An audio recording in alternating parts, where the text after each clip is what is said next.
Dear students, कैसे हो आप सभी? उम्मीद करता हूं कि आप बहुत बढ़िया होंगे। आज एक महत्वपूर्ण टॉपिक पे चर्चा रहने वाली है और महत्वपूर्ण टॉपिक हमारा है जेआरएफ और नेट को लेकर और जेआरएफ की फेलोशिप को लेकर। मेनली हम इनके बारे में कंप्लीट चर्चा आप लोगों के साथ डिस्कस यहाँ पे करने वाले हैं। देखिए, सबसे पहले तो कई स्टूडेंट का यही क्वेश्चन हमारा आता है कि क्या जेआरएफ और नेट दोनों का एग्जाम जो है हमारा वो अलग अलग होता है क्या? भाई, नेट अलग से पास करना पड़ता है और जेआरएफ अलग से पास करना पड़ता है। सबसे पहला क्वेश्चन कई स्टूडेंट को होता है, जो चूंकि पता नहीं होता, हम एमए के अंदर इनरोल कर रहे होते हैं और हमें जानकारी नहीं होती कि शायद पहले ये निकालना होता होगा और उसके बाद हमें जेआरएफ निकालना होता होगा। ऐसा बिल्कुल भी नहीं है। आपको पता होना चाहिए एक ही एग्जाम आता है आपका, किसी भी सब्जेक्ट से आप संबंध रखते हैं, चाहे वो आपका कोई भी सब्जेक्ट है ना, तो उसमें एक ही एग्जाम आता है। 300 का आपका पेपर आता है, यानी कि 200 का आपका सब्जेक्ट, 100 का आपका जनरल पेपर आता है। ठीक है, तो उसमें आपकी जो मेरिट अगर परसेंटेज अच्छी आती है तो आपका जेआरएफ हो जाता है, अदरवाइज आपका नेट रहता है। एलिजिबिलिटी प्रोफेसर वाली नेट के अंदर आपकी यहाँ पे रहती है। अब बात करते हैं जेआरएफ की, जेआरएफ की फेलोशिप हमारी क्या रहती है। देखिए, अभी आप एक बात और भी जानते हैं कि जेआरएफ की जो फेलोशिप है अभी जो है आपकी बढ़ गई है पहले से, है ना। कितनी बड़ी है हमें तो नहीं पता है। जो स्टूडेंट अभी इच्छुक है, हमें जो है पीएचडी करनी चाहिए या ये नेट जेआरएफ की तैयारी करनी चाहिए, तो पहले तो मैं एक ही बात आप लोगों को बताता हूं, ये दिमाग से निकाल दो कि नेट निकालना है ना। टारगेट किस पे करना है? टारगेट करना है यहाँ पे कि जेआरएफ निकालना है, नेट नहीं निकालना है। जब हम तैयारी करने की सोचते हैं किसी भी सब्जेक्ट से, क्या निकालना है? तो हमें जेआरएफ निकालना है और जेआरएफ पे लगना है। तैयारी जेआरएफ की करनी है, नेट की नहीं करनी है। ठीक है, तैयारी जेआरएफ की करनी है। अब बात करते हैं कि फेलोशिप कितनी है, क्या इसमें हमारा जो खर्च है वो चल जाएगा, रहन सहन का थोड़ा बहुत जो है घर वाले भी उम्मीद करते हैं, घर वालों से भी हम दे सकते हैं क्या इस खर्च में से कुछ थोड़ा बहुत, या अपनी मतलब अच्छे से रिसर्च हो जाएगी और अपना तैयारी भी साथ साथ में हो जाएगी। तो कितना मिलता है? देखिए, पहले आपको जो मिलता था स्टूडेंट, आप सभी लोग जानते हैं कि पहले हमें 31,000 रुपीज आपको मिलता था। मतलब 31 प्लस एचआरए प्लस कॉन्टिजेंसी, वो कई सारी चीजों को मिलाकर हमारा बनता है।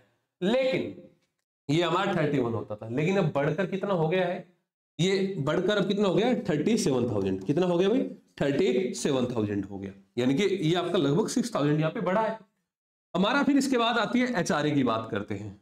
एचआरए, तो एचआरए आपका 3 स्लैब के अंदर होता है। सबसे पहले आपकी जो है 9%, फिर 18 और फिर 27। पहले शायद 8, 16 और 24 थी, है ना। अब 9, 18 और 27 आपकी हो गई है। अब ये ऐसे कैसे? मान लिया जैसे कि 27 की हम बात करते हैं, मेनली अगर आप दिल्ली यूनिवर्सिटी से, जेएनयू से पीएचडी आप कर रहे हैं, तो आपका कितना वहां पे फेलोशिप मिलेगी? तो आपको फेलोशिप मिलेगी 27। और अगर आप जो है इसके अलावा मान लिया किसी जो है स्टेट यूनिवर्सिटी से या किसी मतलब ठीक ठाक से शहर में आप रह रहे हैं, तो वहां पे आपको जो मिलता है आपका एचआरए, तो आपको कितना मिलता है? वो 18% मिलता है। वो आपको कितना मिलता है? 18% आपको मिलता है। ज्यादातर के केसेस में 18 वाला ही रहता है। इसको अगर दिल्ली वगैरह को छोड़े तो इसकी अगर हम बात करें तो देखिए, अब आपका 37,000 तो हो गया आपका ये वाला, ठीक है। और 37,000 का 18% आप निकाल लीजिए। हम 18% की हम बात कर रहे हैं। मान लिया आप किसी भी उससे अपने शहर से या सिटी से आप वहां पीएचडी कर रहे हैं, ठीक है। पहली बात ये दिमाग में रखिएगा कि आपको फेलोशिप तब मिलेगी। ऐसा नहीं है कि आपके दिमाग में आ रहा है कि क्या हमारा जेआरएफ निकालते हमें फेलोशिप मिल जाएगी। नहीं, जेआरएफ निकालता आपको फेलोशिप नहीं मिलेगी। जेआरएफ निकालने के बाद अगर आपने किसी यूनिवर्सिटी के अंदर पीएचडी के अंदर इनरोल नहीं हुए आप, तो आपको फेलोशिप नहीं मिलेगी। और इसका एक टाइम पीरियड होता है जेआरएफ के बाद कि अगर आप जेआरएफ निकालने पर एडमिशन नहीं लेते हैं, तो पहले तो 2 साल होता था, लेकिन कोरोना पीरियड में इसको बढ़ा के 3 साल कर दिया गया है कि अगर आप 3 साल के बीच तक मतलब एडमिशन नहीं लेते तो आपका निरस्त हो जाता है जेआरएफ, है ना। वो नेट तो रहता है आपका, लेकिन जेआरएफ निरस्त हो जाता है ना। तो 37 प्लस ये 18% आपका जो है यहाँ पे ये आपका एचआरए आता है। तो लगभग 18% की अगर मैं बात करूं तो लगभग आएगा 6500 और 6000 से 6500 के बीच का ये आपका एचआरए आता है। तो मैं मान लूं, चलो 6500 ही मान लेता हूं, ठीक है। इसके बाद जब बात करते हैं, जो तीसरी चीज है वो आपकी आती है कॉन्टिजेंसी। कॉन्टिजेंसी क्या होता है?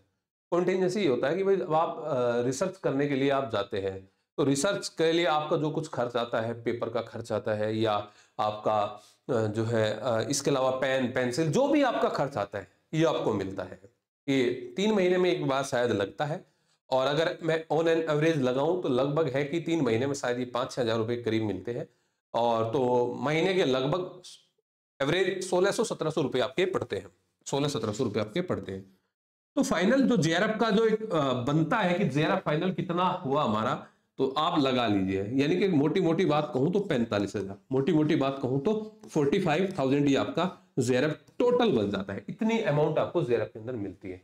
अब आप बोलोगे कि क्या हमें सिर्फ और सिर्फ जो है पूरी पीएचडी में ये जेआरएफ ही रहेगा हमारा? नहीं, आपकी पीएचडी तो ज्यादातर स्टूडेंट जो अगर कहीं जब तक सेटलमेंट नहीं होती है तो 5 साल तक ही रखते हैं आप कंटिन्यू, 5 साल तक।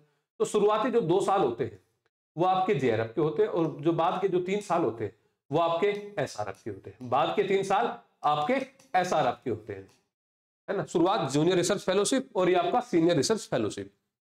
तो जो अभी यहाँ पे 45,000 है, तो ये लगभग बढ़कर जो है आपका ये बाद के जो 3 साल है ये लगभग बढ़कर आपका ऐसे हो जाता है कि 54,000 के आसपास हमारा हो जाता है, यानी कि 54,000 रुपये हमारा हो जाता है। यानी कि तीनों में बढ़ता है, इसमें भी बढ़ता है, थोड़ा बहुत इनमें बढ़ता है, ठीक है।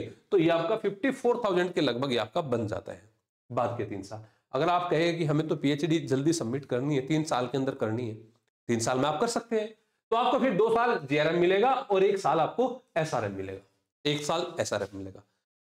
तो ये बात तो आपको पता चल गई है कि अभी जो है कि एडमिशन तो लेना पड़ेगा पीएचडी में, तब जाके हमें फेलोशिप मिलेगी।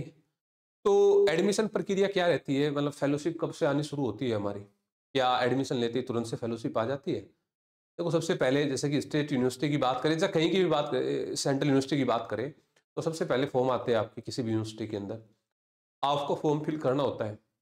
फॉर्म फिल करने के बाद में आपका एडमिशन होते हैं। एडमिशन होने के बाद जो स्टेट यूनिवर्सिटी की अगर मैं बात करूं यहाँ पे, है ना, एक कोर्स वर्क होता है।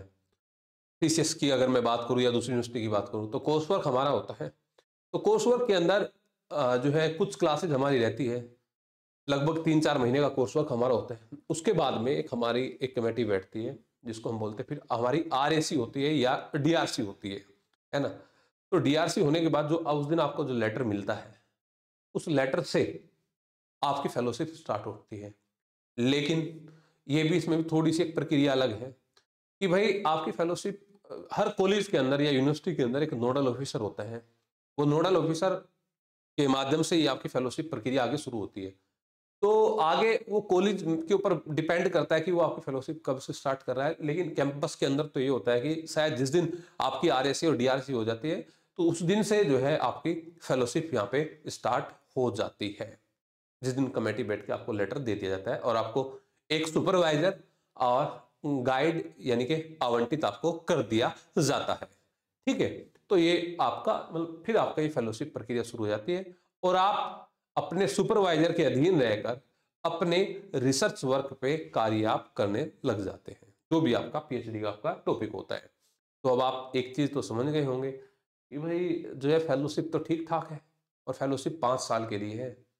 अगर आप जो है मान लिया पीजी कर रखे हैं और आप पीजी करने के बाद तैयारी फिर दे रहे हैं कि कांस्टेबल वाला देना है या प्राइमरी देना है, भाई इतनी फेलोशिप जितनी आ रही सैलरी नहीं आती है, ठीक है। और आपके पास एक सुनहरा और पर्याप्त समय आपके पास मिल जाता है कि आप अच्छे तरीके से कुछ कर पाए, कुछ सोच पाए, कुछ बड़ा कर पाए, है ना। अगर आप में से भी कई स्टूडेंट अभी ये माइंड में चल रहा है, आप में से कहेंगे कि जो है हमें जेआरएफ निकालना चाहिए या आगे क्या प्रक्रिया रहेगी, तो आप सोच लीजिए कि कितने फायदेमंद चीज आप लोगों के लिए है। ओके, और फिर आपके लिए जो असिस्टेंट प्रोफेसर के जो दरवाजा है ये तो आपके लिए खुल ही जाता है। और देखिए पीएचडी तो आपको करनी पड़ेगी, ठीक है। अभी असिस्टेंट प्रोफेसर आप नेट के बेस पे फॉर्म फिल कर रहे हैं या जेआरएफ के बेस पे कर रहे हैं, लेकिन आगे आने वाले समय के लिए प्रमोशन के लिए और उन सभी के लिए आपको पीएचडी तो एनरोल आपको करना ही पड़ेगा, मतलब उसके लिए तो वो तो आपके पास होनी चाहिए, ठीक है। जेआरएफ से एसआरएफ में कैसे एंट्री होती है, तो जेआरएफ से एसआरएफ में एंट्री होने के लिए 2 साल के बाद आपकी एक रिपोर्ट मतलब जमा होती है कि भाई क्या कार्य किया है आपने, कोई पेपर वेपर भी पब्लिश किए है या नहीं किए, एक्सटर्नल आपके आते हैं, है ना। तो उसके बाद जो है आप जेआरएफ से एसआरएफ के अंदर आपकी एंट्री यहाँ पे होती है। तो ये सारी प्रक्रिया यहाँ पे आपकी रहती है। और ये ठीक है। इसके बाद भी आप में से अगर किसी स्टूडेंट का कोई भी डाउट है तो दिए गए हमारे नंबर पे वो कॉन्टैक्ट कर सकता है। कोई भी जो है नेट की तैयारी से संबंधित, इतिहास विषय पेपर फर्स्ट के संबंध में, पीजीटी की तैयारी से संबंधित, या इसके अलावा भी कोई भी आपको समस्या आती है, किसी भी सब्जेक्ट का विद्यार्थी है तो कॉल कर सकता है दिए गए नंबर पर। धन्यवाद।